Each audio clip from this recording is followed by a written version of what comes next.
let us welcome the Honorable Member, Minister in the Ministry of Public Works, the Honorable Minister Deodat Indar. Thank you very much, Mr. Speaker. I know this is as they say, the night is old, but I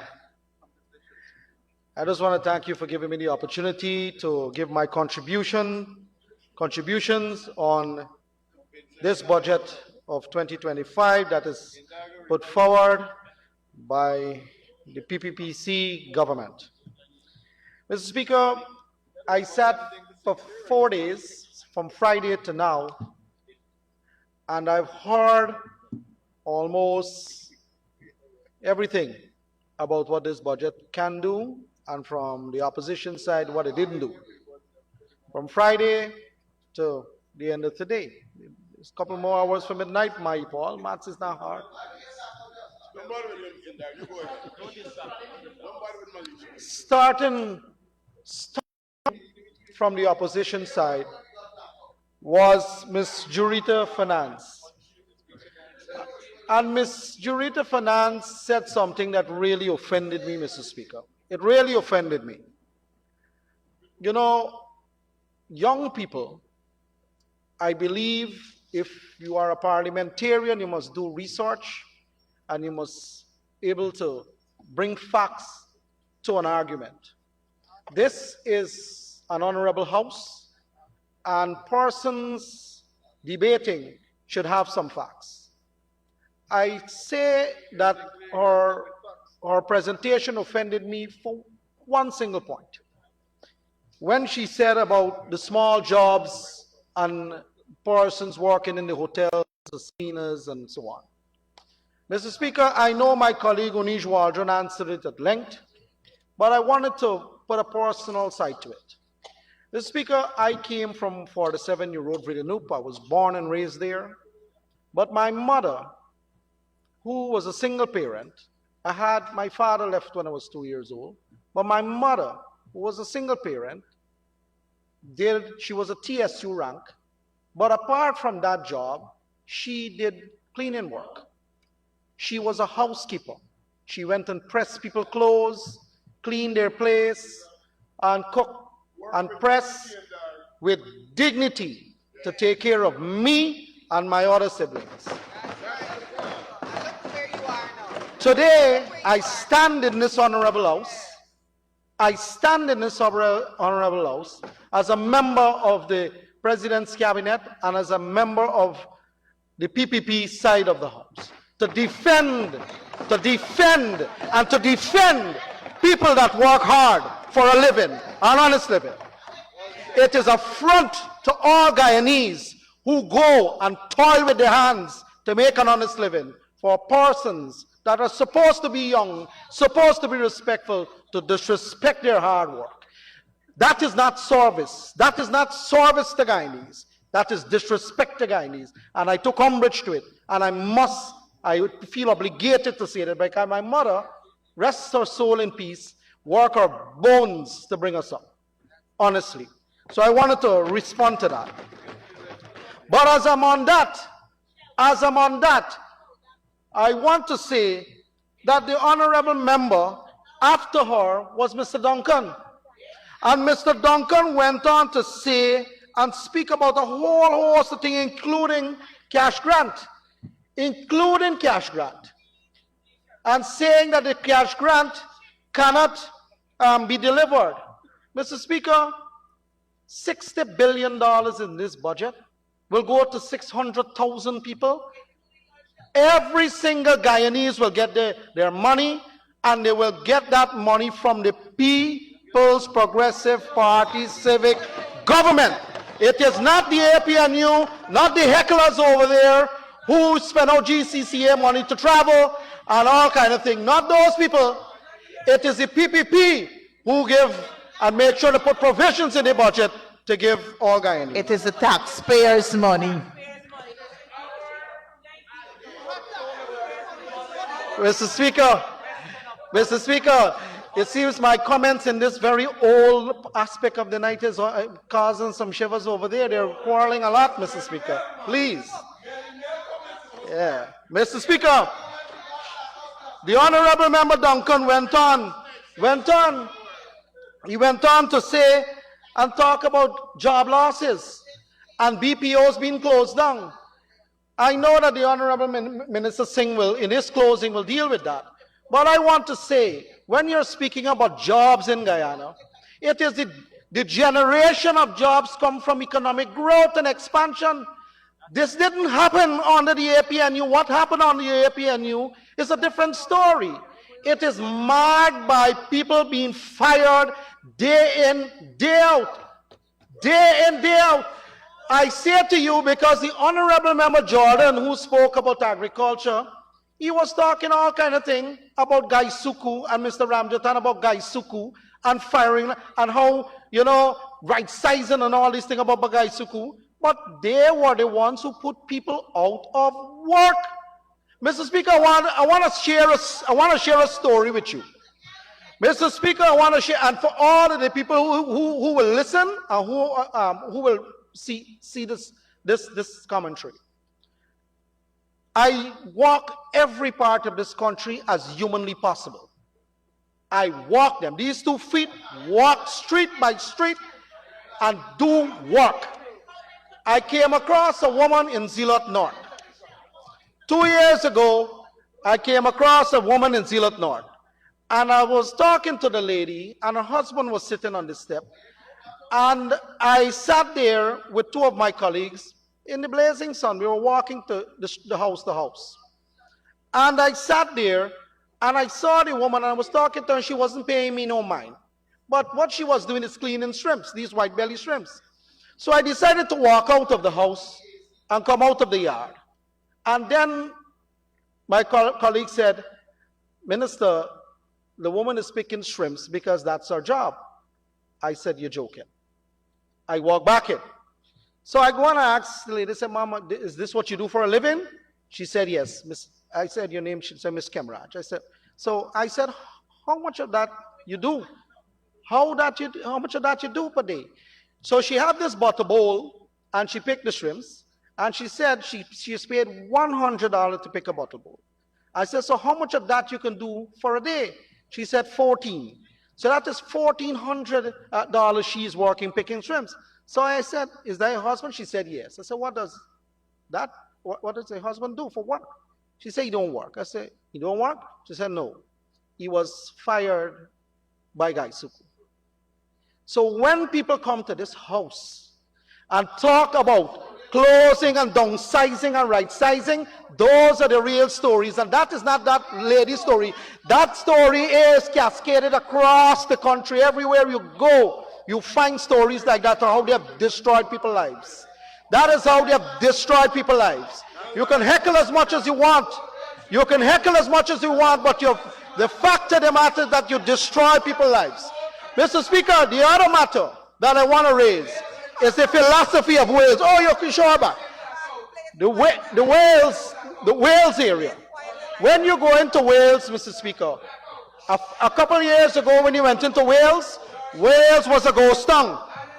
Wales was a ghost town. My people, let's chat over there. A ghost town. Ghost town. The sugar estate is Mangalayan. Nothing happens there. Bush. Rat take over the fields. Nothing happened there. The PPP government came into power.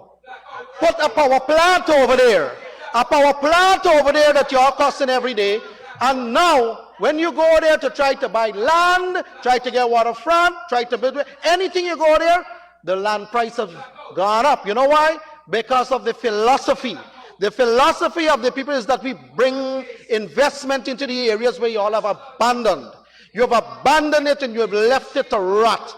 And it hurts when people speak about it. It hurts when people speak about it.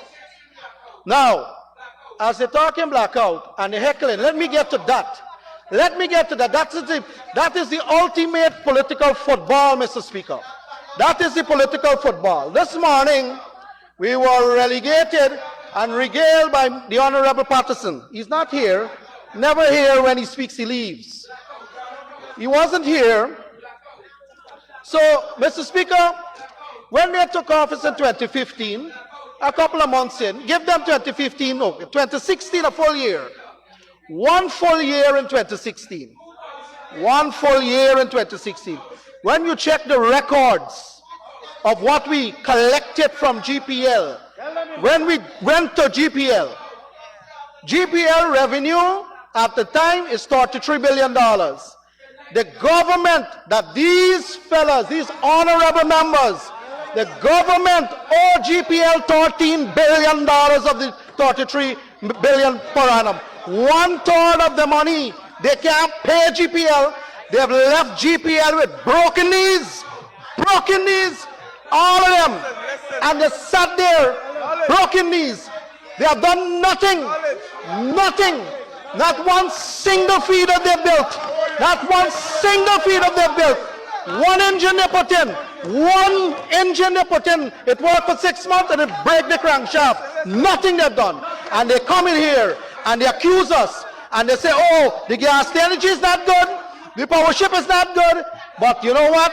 We have built back the generation capacity to 269 megawatts of power. We pick it up with 99 megawatts.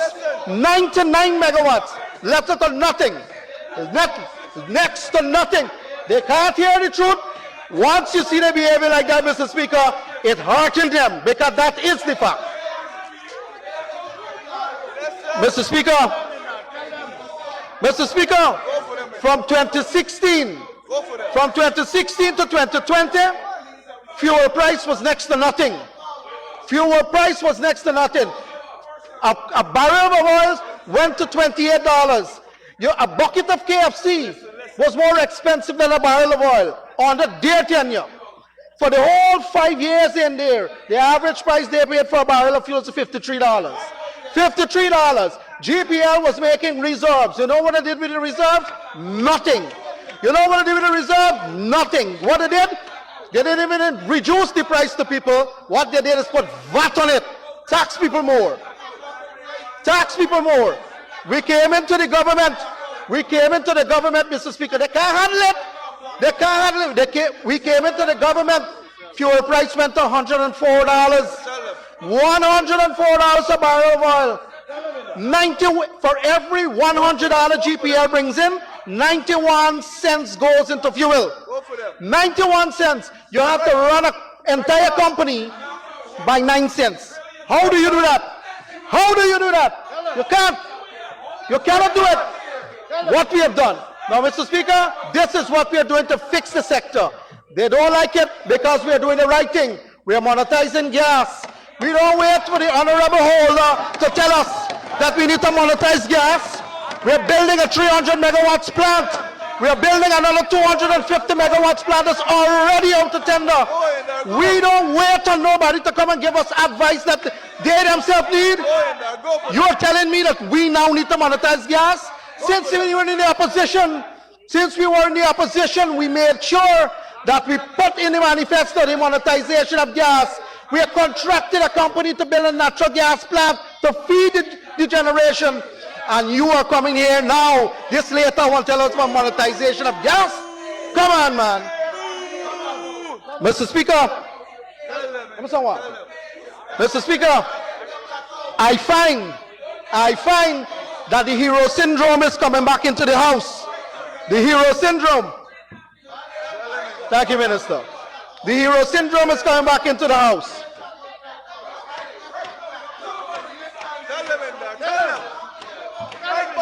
The hero syndrome is the fireman, light the place on fire, take the hose and try to out it down and call himself a hero in the process. I find that happening everywhere in the opposition. They did all of the worthlessness when they were in government and now coming here with fancy plans. Oh, we're going to fix this. We're going to fix that. We're going to come back to Isuku. Imagine, they are so bankrupt Fridays. Mr. Speaker, Mr. Speaker, they are bankrupt Fridays. Their government, Mr. Speaker, was marred. The APNU and AFC, and not forgetting that bunch, the AFC too, they are marred by bankruptness Fridays. They don't have none. That is why a man could come now and say, you want to start back at Isuku. You have no new idea. That is like a dog trying to eat backy vomit, Mr. Speaker. It's like a dog trying to eat backy vomit. Listen, Mr. Speaker, their administration, some of them can't sit and take it, is marred by bullyism, regressiveness. It's marred by stagnation. You stifle growth. You stifle growth. You tax everything under the sun. You tax everything under the sun. Incompetence was the height of it under their management. It's not how much money you have, it's how you use the little that you have. It's how you use the little that you have. They were collecting $90 billion more in taxes and did nothing with it. You know what $90 billion could do, Mr. Speaker? $33 billion building 121 kilometers roads in the hinterland. $90 billion could have built 333 kilometers. You know what it did? Zero. And they sit there and think that they're some genius kid with all the answers in the corner. They think that we don't understand what they are about. What they are about, Mr. Speaker. Minister, let me appeal to the House to give you an opportunity for me to hear you, because it's becoming very ruckus. You must be touching on a lot of nerves.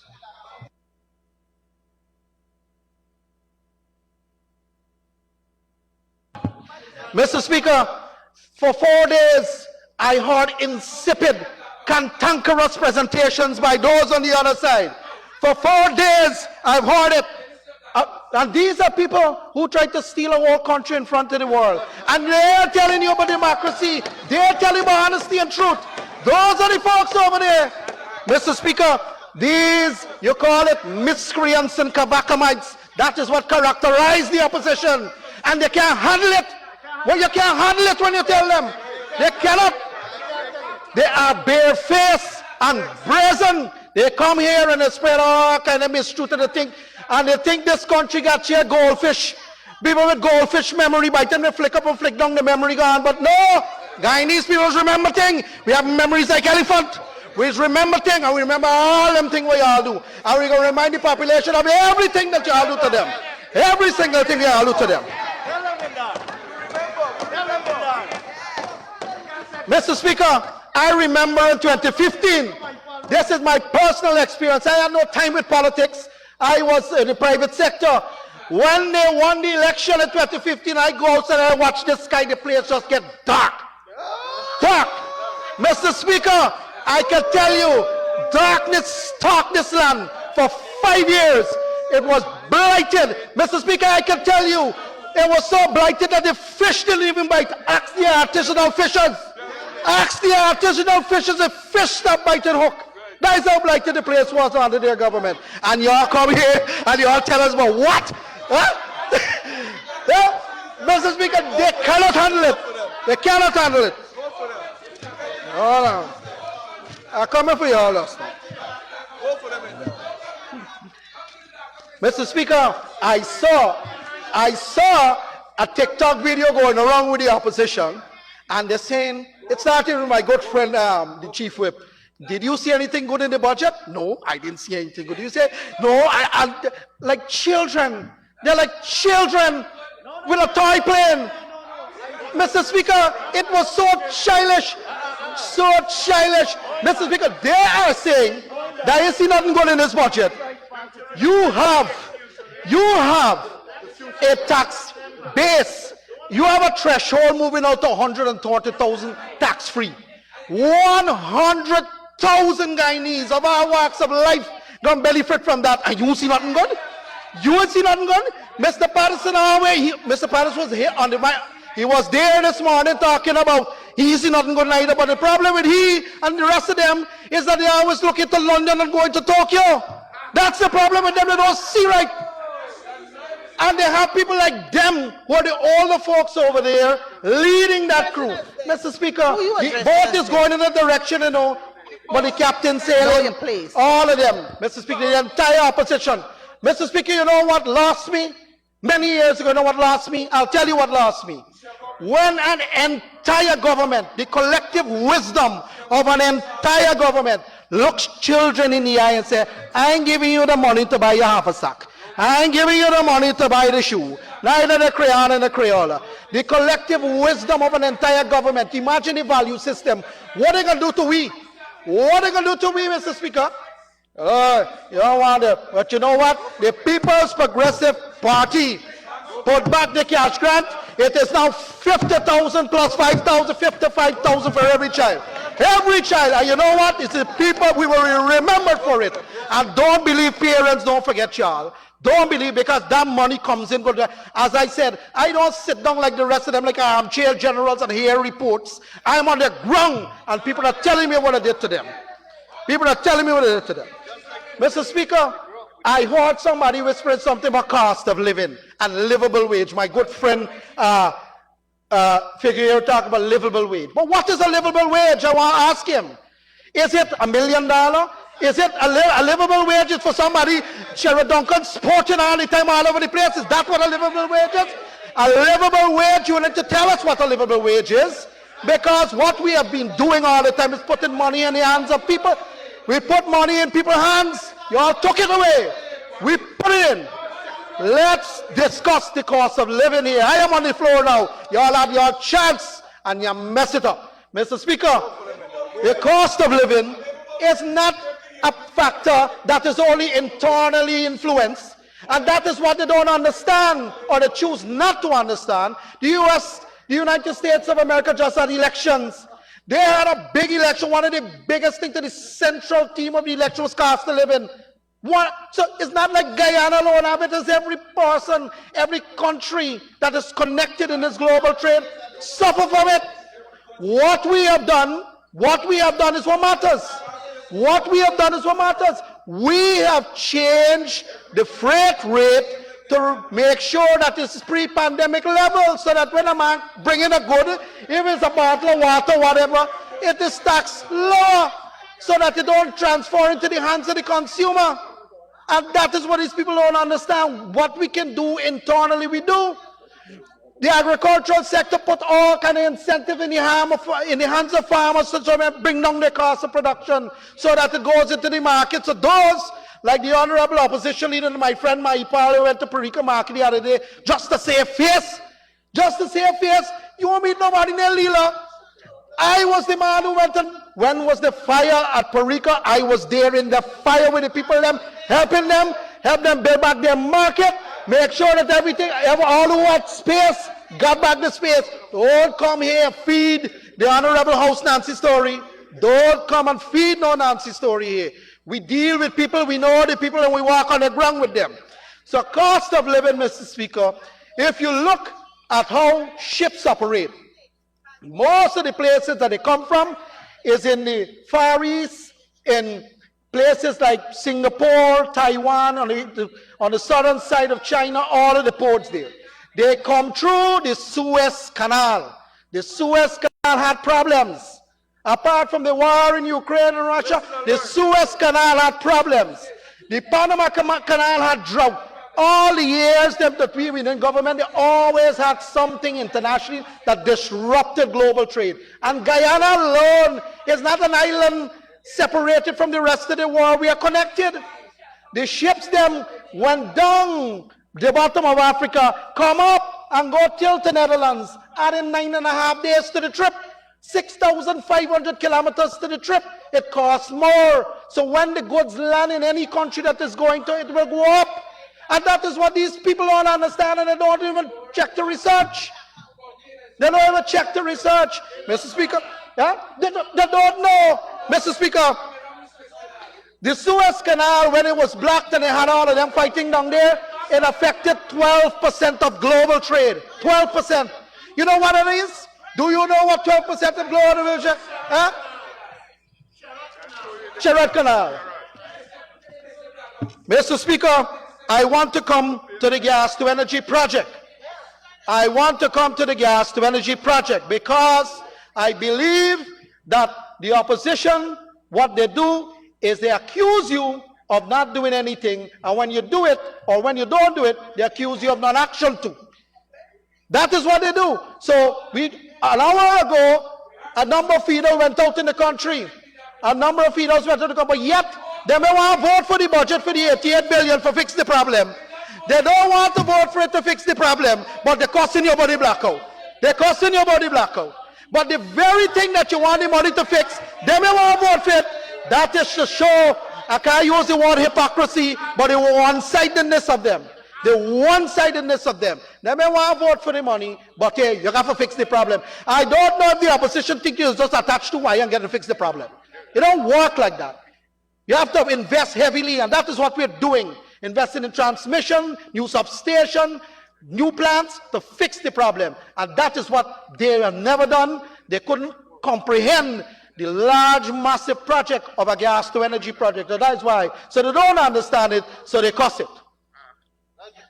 They don't understand it, so they cuss it.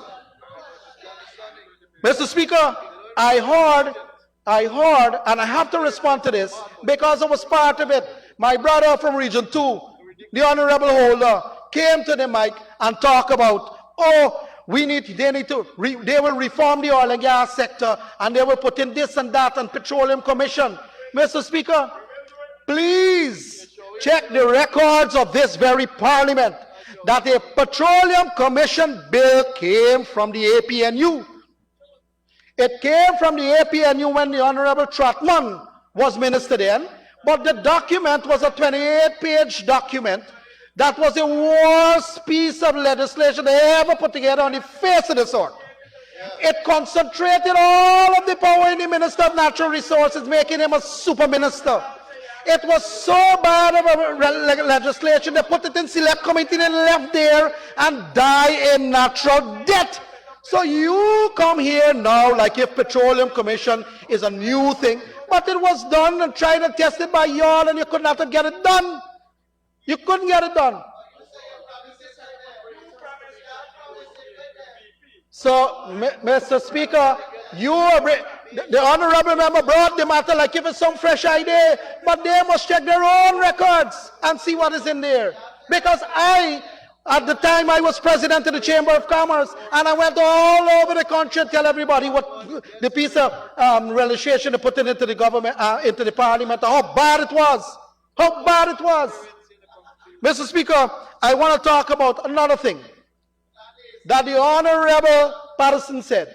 Oh, he's going to bring some London Ring kind of road, and he's going to introduce light rail, and he's going to introduce some township connecting this one to the other one. You know what bothers me about this? Is that he was the Minister of Public Infrastructure, and never once he said these things. Never, Bishop, never once he said these things, public or in private. Never has he said anything.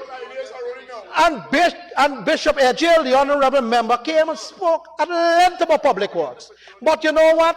These days, the opposition whole strategy is to promise more and deliver less, or over-promise and under-deliver. That is what they're doing. So they come and they promise about light rail. We have been doing our options on light rail in our ministry a while now. We don't need the honorable member Patterson to come and do that. If he wants to build a road, we have built all of the roads already. There's nothing left for him to build. We built all his stellings. We don't build all the bridges, and the corporate car is the only one left. We already dealing with that. We don't build all of the airports that we're not taking care of. We're extending the current one. We extended because there's nothing for him to build. There's nothing for them to build. All of the school, we don't build all of them, and we're building more. The hospitals, when Frank Anthony was here, all unbuilt. Where you going to come and promise people when we don't build it? All of the drainage and irrigation structure, agriculture's been building it. Promise delivered. There's nothing for them to promise. So you know what they're going to do? You know what they're going to do? Oh, you give 100 grand, we're going to give 400 grand. That is their promise people. And then they can't deliver it too because they have a track record, a notorious track record for not delivering anything that they promise people. It's like a lying by friend. You know, Honorable Doctor say, you know, you got a lying by friend, promise you know all the time I can't deliver nothing. That is what it is, akin to a lying by friend or girlfriend.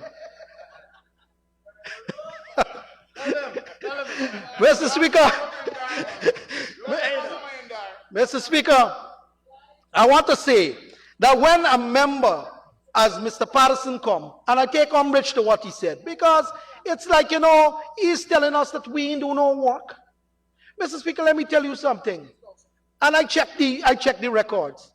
Minister Singh put 4,000 roads completed in his speech. But when we add up the ones that are currently being done, plus the one that done by the Force Account Unit, it accounts to 8,208 roads. 8,208 roads. Everywhere since the dawn of this republic, we have never built that. We have never built that. And so when you say you're going to New Amsterdam for Bill Road, done Bill. You go to Bartica, if you go to Baidarabo, Dark Point, if you go to the access road, to the airport, everything done Bill. You go to Maria, same thing. In Georgetown, Mr. Speaker, that they control the city council. They don't build no road. They don't put even a black cent into building road. Public Works just got to do it. Public Works put in over $15 billion over the 4 years to build all them road in the city, all the connections. And them coming up, they have nothing to promise. We don't do all the work. And the country saw that. We don't do all of the work. Well, here now, if any Hindu, this year $53 billion in the budget for miscellaneous and urban roads, gonna get it done. So by the time you go to campaign, you're walking on a road that Minister Indar or Minister 𝐁𝐔𝐃𝐆𝐄. Right? And Annette Ferguson in the South Rumville, but you're walking on the road of the Force. I have all right to walk anywhere. Honorable Minister, you'll need an extension. But let me cautious the Honorable Member, Ms. Ferguson. You know, she is now being, I don't know, unusually disruptive by putting on her microphone and shouting in it. And the next time I'll put her out. Not for tonight. When it matters on Friday. Don't apologize. Go ahead, Honorable Member, Ms. Minister. Mr. Speaker, I'd like to ask for 5-minute extension to conclude his statement. Thank you. Minister Indar, you may proceed. Mr. Speaker, when they do that, my train of thought get cut. But never mind, I got more material to deal with them. Mr. Speaker, I heard from one of the members over there who claims to be a finance expert, giving out jumbie mathematics, jumbie finance in our speech. And I'll show you. So our country's indebtedness is about $5.993 billion US.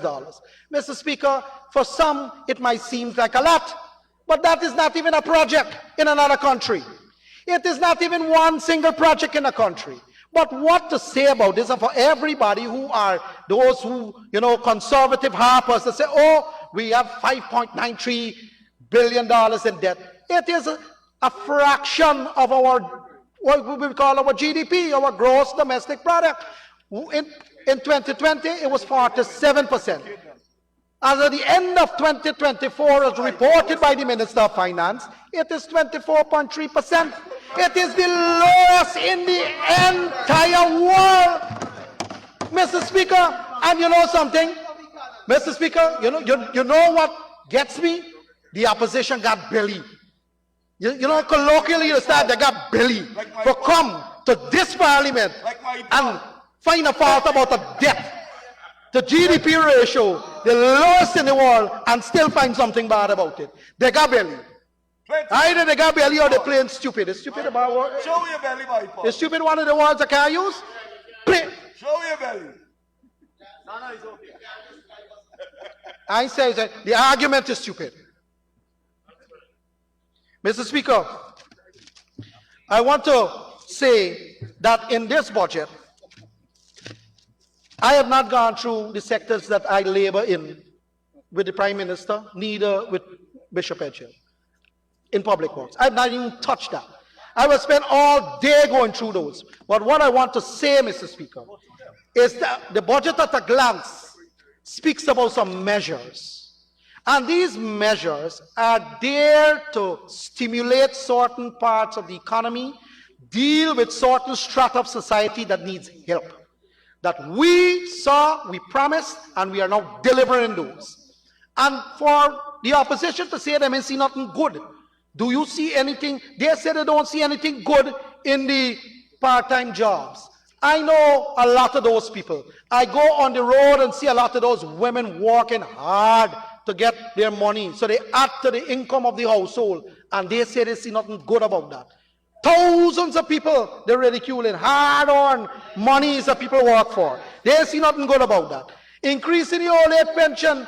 They don't see that, Mr. Speaker. I work at Freedom House from time to time on a Thursday.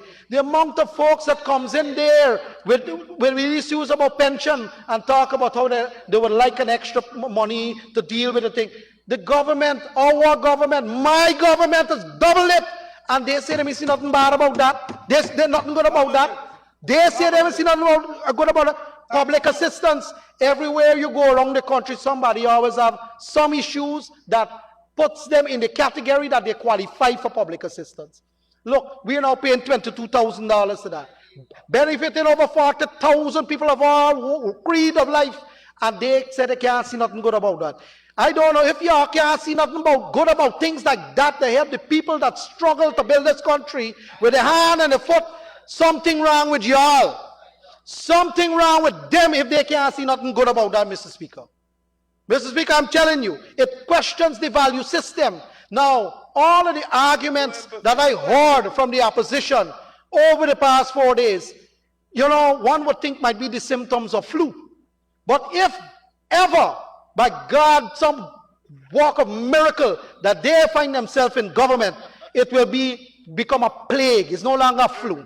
It will become a plague because the value system is just wrong. They don't connect to people. They don't connect to poor people. They can't empathize with people. They can't put their foot in the shoes in people's foot to understand the problem. That is why they could say that they're missing nothing good in this budget. You foot in people's shoe. You can't empathize with people. You can sympathize and say, you know, I'm sorry for you and so on. But you know something? You don't understand what people are going through. And that's the problem with them. It questions the value system and it makes them unworthy to govern a nation such as ours. Mr. Speaker, I want to say one last thing before I go. Listen, I'm on the floor. When you are on the floor, I allow you to speak. You don't have no thing over here. Mr. Speaker, I want to say one last thing before I leave this podium. And it's really the collective of everything that we have put together as measures, all of the provisions in every ministry. Every spend is surrounding people. Our business is people. It's to serve people.